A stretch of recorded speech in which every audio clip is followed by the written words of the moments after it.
Resulta que nos dimos a la tarea de responder a una pregunta. ¿Por qué pensamos históricamente? Para responderla es necesario recurrir a 4 partes. Pero antes que todo es necesario entender cómo distintas sociedades tienen diferentes formas de transmitir el conocimiento, una oral y la otra escrita. La primera parte es en Grecia.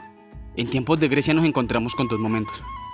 El primero es con Hesíodo, quien escribe la Teogonía, donde el conocimiento del pasado y la memoria era gracias a los relatos de las musas. Y luego con Heródoto y Tucídides. Heródoto escribe 9 libros de historia, que son relatos de memoria de 2 pobladores que vivían en distintos territorios por donde realizaba sus viajes, donde instauró el término historia, que significa investigación, averiguación. Pues más adelante Cicerón le va a dar el calificativo del padre de la historia.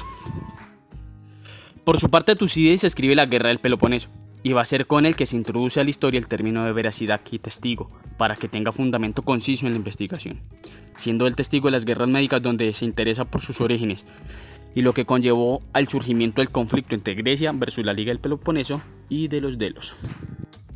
La segunda parte es en la Roma.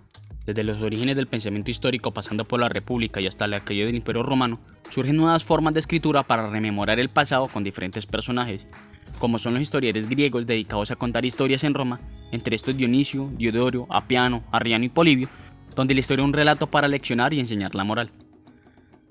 Surge el género biográfico con Plutarco en el primer siglo después de Cristo con sus textos Vidas Paralelas, donde se dedica a contar la historia de vida sobre las personalidades greco-romanas.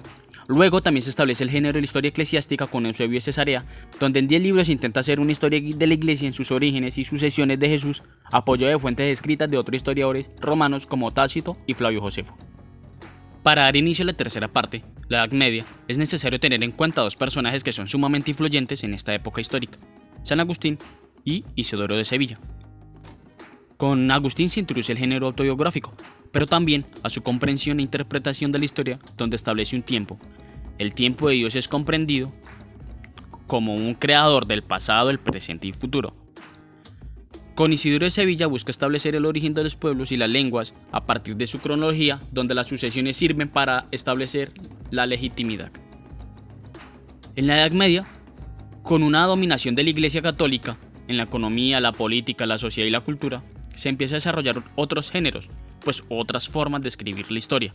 Entre estas están la geografía, que es una biografía para los santos, pero también se empieza a desarrollar la crónica desde el siglo XII, debido al espíritu universalista, donde encontraban nuevos territorios y colonizaban los diferentes reinos medievales, donde este género va a ser sumamente importante para las conquistas.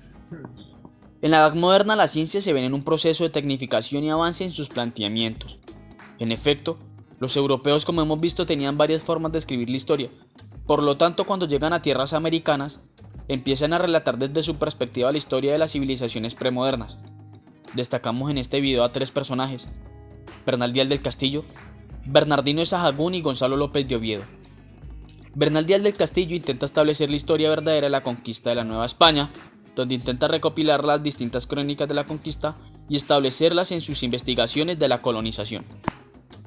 Bernardino de Sahagún se interesa por ver cómo vivían las civilizaciones amerindias, destacando la educación a los niños y su vida cotidiana. Gonzalo López de Oviedo va a ser el primer cronista que ayuda a establecer las fijaciones de fuentes para saber rememorar el pasado indígena a través de los rituales donde cantan y bailan a partir de sus memorias.